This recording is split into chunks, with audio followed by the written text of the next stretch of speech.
2022 কাতার বিশ্বকাপে ফ্রান্সের হয়ে দুর্দান্ত পারফরমেন্স করেছিলেন কিলিয়ান এমবাপ্পে।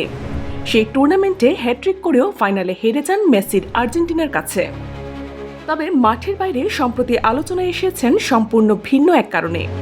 নিজের বিশ্বকাপ বোনাসের টাকা থেকে ফরাসি পুলিশের 5 কর্মকর্তাকে অর্থ উপহার দেওয়ায় এখন তদন্তের মুখে সেই পুলিশ সদস্যরা।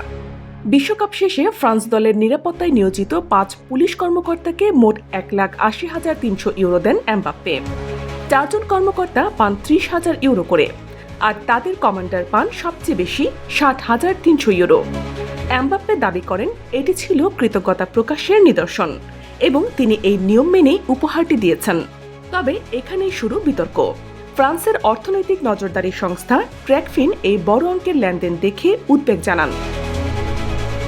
তারা মনে করছেন এই ধরনের লেনদেন পুলিশের পেশাগত স্বচ্ছতার প্রশ্ন তুলতে পারে।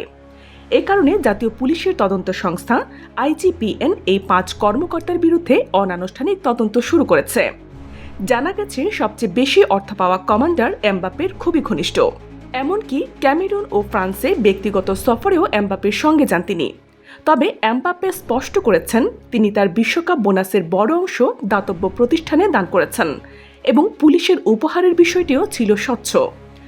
যদি এসব দাবি সত্য প্রমাণিত হয় তাহলে এমবাপ্পে আইনি ঝামেলা থেকে মুক্তি পাবেন। তবে ফরাসি কর্তৃপক্ষ বলেছে পুলিশ সদস্যের তদন্ত চলবে। বিশ্ব ফুটবলের জনপ্রিয় মুখ এমবাপ্পেকে নিয়ে এই নতুন বিতর্কে আপনার মতামত কি? পুলিশের সঙ্গে ব্যক্তিগত লেনদেন কি স্বচ্ছতা প্রশ্নে ফেলতে পারে? মতামত জানান কমেন্টে।